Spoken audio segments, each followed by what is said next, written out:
Beijing's bid to block U.S. sanctions on Chinese refineries will have limited impact, analysts say. Following the U.S. sanctions against China's teapot oil refineries for buying sanctioned Iranian oil, the Chinese Communist regime's Ministry of Commerce issued a blocking statute against the sanctions.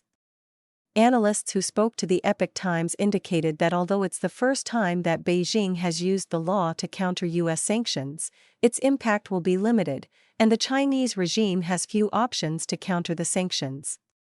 As part of the U.S. government's ramped-up efforts to cut off the Iranian regime's oil revenue, the Treasury Department announced on April 24 sanctions against Chinese teapot refiner Hengli Petrochemical Refining Company, as well as approximately 40 shipping companies and vessels belonging to Iran's shadow fleet.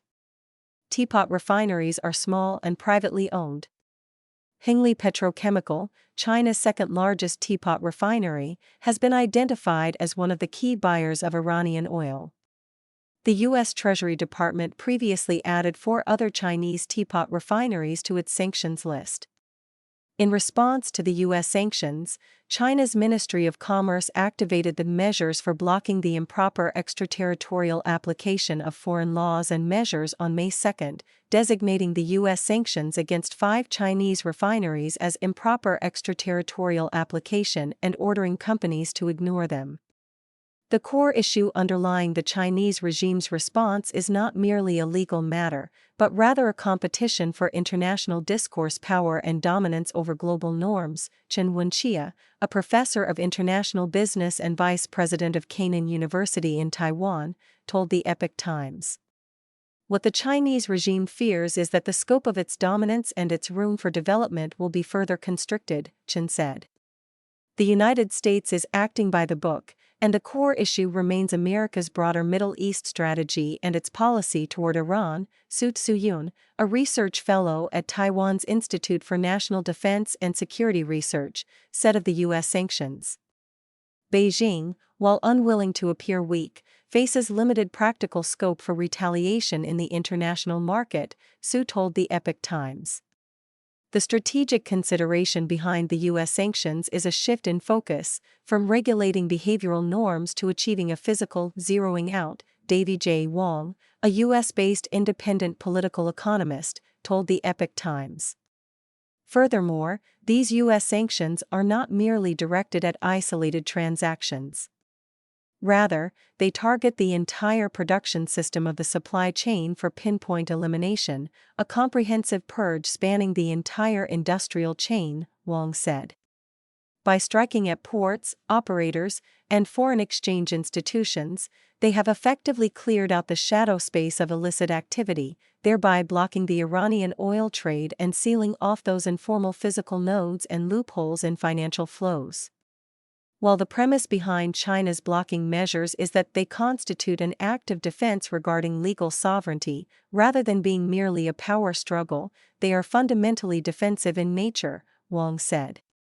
The blocking measures represent the specific implementation of China's anti-foreign sanctions law, Wong said. This constitutes an institutionalized countermeasure. For the first time, China has elevated the non-recognition of foreign sanctions from the realm of diplomatic directives to that of legally enforceable mandates, he noted. This signifies that any enterprise complying with U.S. sanctions will face legal accountability within China. Impact on companies. The U.S. Treasury Department pointed out that China's teapot refineries have long engaged in large-scale purchases of Iranian crude oil, serving as a vital channel supporting Iran's oil economy and providing a critical source of revenue for the Iranian regime and military. Treasury Secretary Scott Bessent said in late April that, at President Donald Trump's direction, Treasury will continue to constrict the network of vessels, intermediaries, and buyers Iran relies on to move its oil to global markets. Any person or vessel facilitating these flows, through covert trade and finance, risks exposure to U.S. sanctions. For enterprises with multinational operations, such as banks, logistics firms, and oil companies, this has evolved into a compliance dilemma, Wong said. They are forced to strike a balance between the risk of being cut off from the global system by the United States and the threat of being penalized under Chinese law, he said.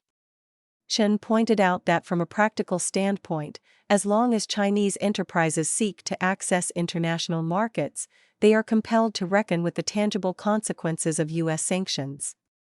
He said that America's true advantage lies in its command over the global financial system, specifically, the U.S. dollar settlement mechanism and the international banking network. The Chinese regime's blocking measures do not have a significant direct impact on the United States, Chen said. Amid the restructuring of energy and payment systems, globalization is entering a phase of heightened fragmentation, Wang said. Two major blocs, led by the United States and China, are currently taking shape, characterized by increasingly severe incompatibility, he said. Referring to the SWIFT international payment system and China's cross-border interbank payment system, he said the two networks are set to undergo further decoupling, particularly within the realm of energy trading, as CIPS uses them for settlement. China's blocking measures carry a strong symbolic significance, Wang said.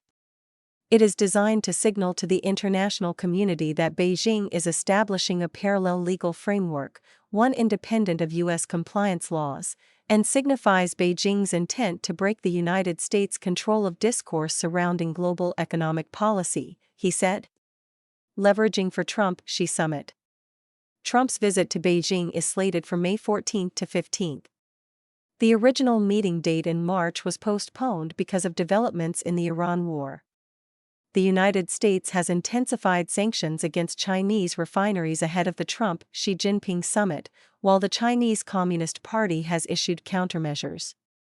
Both sides are thereby accumulating bargaining chips for the meeting, yet the underlying structure of their strategic confrontation remains unchanged, Su said. The U.S. focus remains on curbing the CCP's expansion, he said. China relations are trending toward tension in the short term, but they will not necessarily spiral out of control, Chen said. On the contrary, they may enter a state of simultaneously confronting each other while preparing for negotiations, he said. Even if Trump's visit to China results in a short-term agreement, Beijing's blocking statutes and the U.S.'s supply chain sanctions, deployed as legal instruments, will remain in a state of long-term confrontation, becoming the new normal in this ongoing geopolitical contest, Wang said, as the conflict between the United States and China will become increasingly overt and institutionalized.